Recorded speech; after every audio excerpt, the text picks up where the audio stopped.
추억의 게임 삼국지 연걸전을 하면 초반부에 공손찬과 원소의 전쟁이 나옵니다. 원소가 기주를 점령한 후 공손찬을 공격하지요.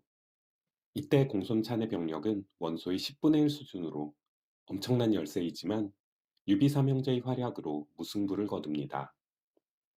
연희에서의 묘사도 비슷합니다. 원소가 공손찬에게 기주를 나눠 가지자고 했다가 입을 닫자 공손찬이 사촌동생 공손어를 보내 항의합니다. 이후 공손월이 돌아가는 길에 암살당하자 격분한 공손찬이 원소에게 선전포고를 합니다.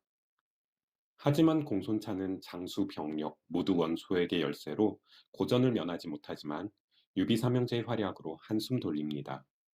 이후 이각이 선심을 쓰며 원소와 공손찬을 화해시키지요. 실제 역사에서는 다른 점이 많습니다.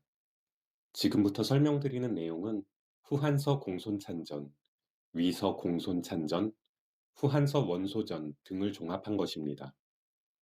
원소가 공손찬에게 기주를 나눠 갖자고 했다가 약속을 어긴 것이 싸움의 배경이 되는 것은 맞습니다. 이후 유주목 유우가 황제를 모실 병력 수천을 원술에게 보내려고 하자 공손찬이 말렸지만 유우는 듣지 않습니다. 이때 원술은 유우의 아들 유화를 억류하고 유화에게 편지를 쓰게 해서 유우의 지원군을 받아낸 겁니다. 원술의 사악한 속임수죠. 그러자 공손찬은 원술이 자신을 원망할까봐 사촌동생 공손월에게 병사 1천을 주어 원술을 돕게 합니다. 이후 원소가 원술의 세력권인 예주 양성을 공격하자 원술은 송견에게 공손월을 데리고 맞서게 합니다. 이때 원소의 장수 주왕 또는 주훈과 싸우던 공손월은 화살을 맞고 죽습니다. 이에 분노한 공손찬은 조정에 상소를 올려 원소의 죄를 논하고 군대를 일으킵니다. 이 상소를 통해 공손찬은 원소에게 10가지 죄가 있음을 천하에 알립니다. 첫째, 원소는 사례교위로서 정직한 인재를 청구하지 않고 동탁을 불러들여 화를 가져왔습니다. 참고로 사례교위는 수도 낙양의 관리를 감찰하고 낙양의 행정과 수비를 담당하는 중요한 관직입니다. 둘째, 원소는 동탁을 제거하지 않고 도망쳐 불충을 저질렀습니다. 셋째, 원소가 경솔하게 군대를 움직여 동탁이 태부 원회 등 원시 일가를 몰살시켰으니 불효를 저질렀습니다. 넷째, 원소는 한복을 협박해 기주목 관직을 빼앗고 수시로 황제의 명령을 사칭해 일을 벌였습니다.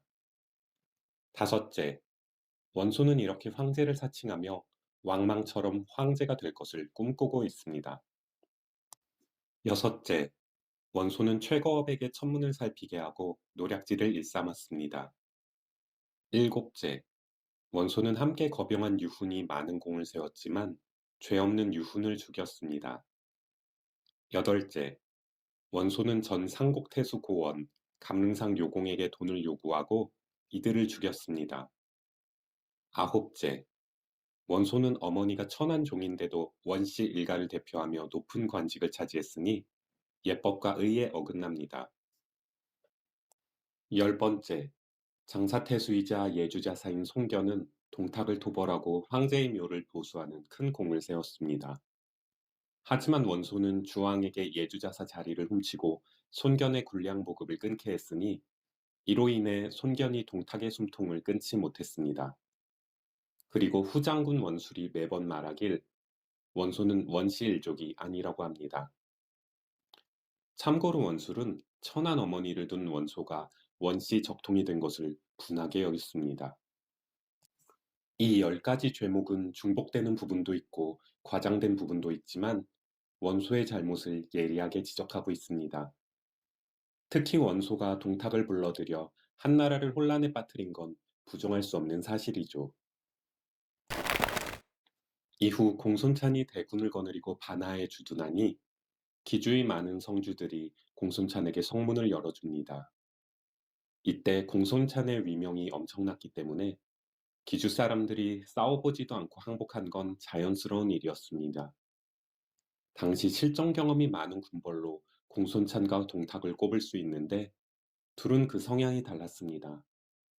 동탁은 강족을 토벌하며 그들과 친구가 되었습니다.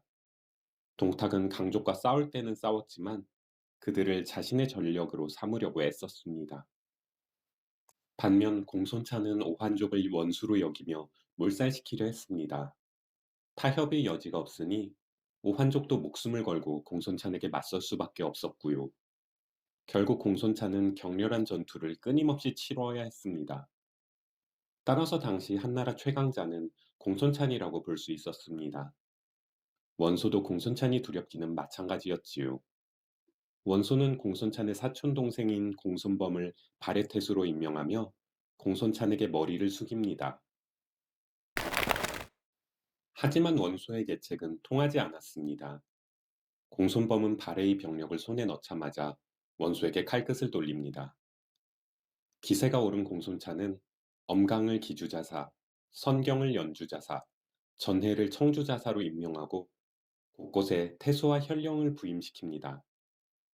상황이 이렇게 되자 원소도 가만히 있을 수 없죠. 결국 양군은 개교 남쪽에서 맞붙게 됩니다. 이때 공손찬이 거느린 병력이 어마어마합니다. 공손찬은 보병 3만으로 방진을 펼치고 좌우에 기병 1만을 배치합니다. 이에 반해 원소군의 진용은 초라하기 그지없습니다. 선봉장 구기가 보병 800에 강로병 1,000명을 거느리고 공손찬에게 맞서죠. 뒤에 원소의 본대 병력이 얼마였는지는 기록되어 있지 않지만 공손찬군에 미치지 못했을 것으로 추정합니다. 원소는 기주를 손에 넣기 전 군량 보급을 한복에게 의지했는데 한복은 원소를 의심해 늘 부족하게 군량을 지원했습니다. 따라서 원소는 기주를 손에 넣기 전 많은 병력을 유지하기 어려웠죠. 그리고 기주를 손에 넣은 지 반년밖에 안 된 시점에 공손찬과 맞붙었기 때문에 기주의 군대를 완전히 장악했다고 보기도 어렵습니다. 게다가 기주 북부의 많은 세력가들이 공손찬에게 투항했으니 원소가 동원 가능한 병력은 더욱 줄었을 거고요. 하지만 구기의 용병술이 빛을 발합니다. 보병 800을 미끼로 쓰고 공손찬의 기병대가 접근하자 숨어있던 강로병이 일제 사격을 합니다.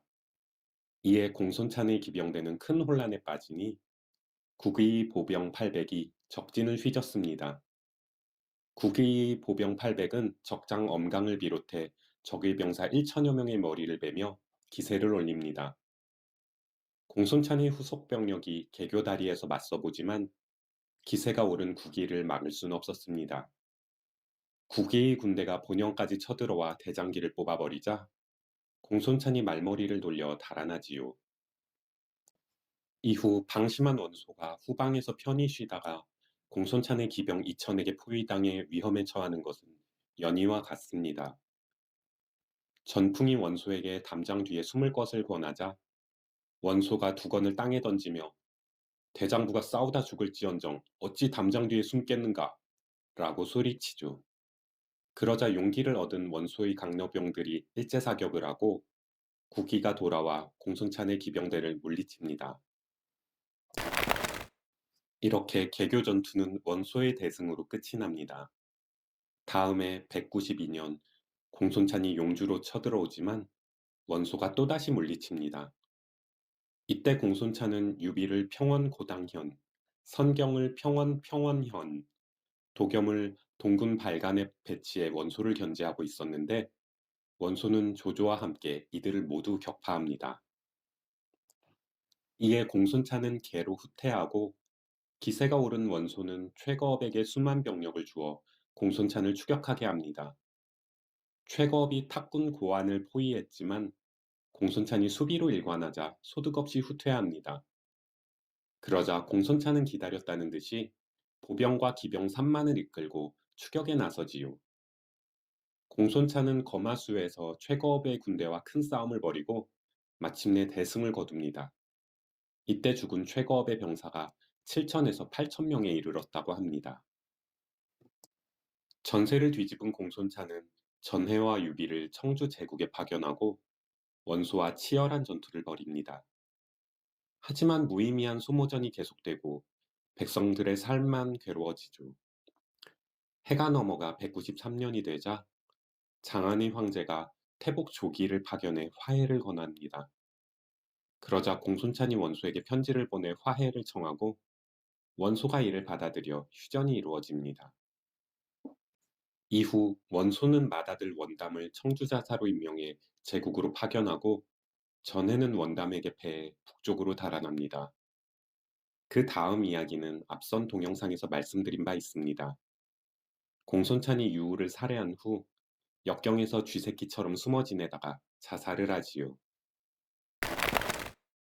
이때도 공손찬에게 두 번의 기회가 있었습니다. 역경이 워낙 난공불락이라 공격하다 지친 원소가 공손찬에게 휴전을 제안한 것이죠. 하지만 공손찬은 받아들이지 않습니다.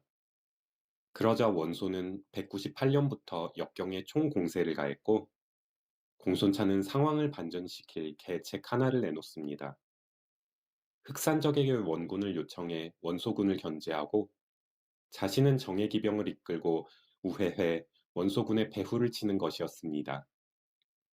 이렇게 되면 원소군은 앞뒤로 포위되고 군량 보급이 끊기니 나름 승산이 있는 작전이었습니다. 하지만 장사 관정이 나서서 공손찬의 출병을 말리죠. 지금 우리 군이 무너지지 않고 버티는 것은 장군께서 계시기 때문입니다. 장군께서 출병하시면 역경을 지키는 병사들의 마음이 흔들릴 겁니다. 성로 안에서 지키기만 해도 이길 수 있는데 굳이 위험을 자초하실 필요는 없습니다. 참고로 관정이라는 자는 전형적인 탐관오리로 공손찬에게 아부를 일삼아 높은 자리에 오른 인간이었습니다. 하지만 공손찬은 관정의 말을 듣고 출병을 포기하죠. 다음 해 199년 더 많은 땅을 빼앗기고 궁지에 몰린 공손찬은 출병을 결심합니다. 아들 공손속이 흑산적 장현의 지원군 10만을 거느리고 역경으로 향했죠. 공손찬은 안팎에서 원소를 협공하자는 편지를 공손속에게 보냈는데 전령이 원소에게 붙잡혀 편지를 빼앗기고 맙니다. 원소는 장현의 군대가 오는 길에 복병을 배치하고 역경 앞에 불을 놓아 공손찬을 유인합니다. 치솟는 불길을 본 공손찬은 장현의 군대가 도착한 줄 알고 전군을 이끌고 출정합니다. 하지만 원소의 복병을 만나 대패하고 겨우 목숨만 건져 달아났다가 끝내 자살을 하지요. 그러자 원소는 공손찬의 머리를 허도로 보내 조조를 위협합니다. 너도 나한테 개기면 이렇게 될 줄 알아라. 뭐 이런 의미겠죠.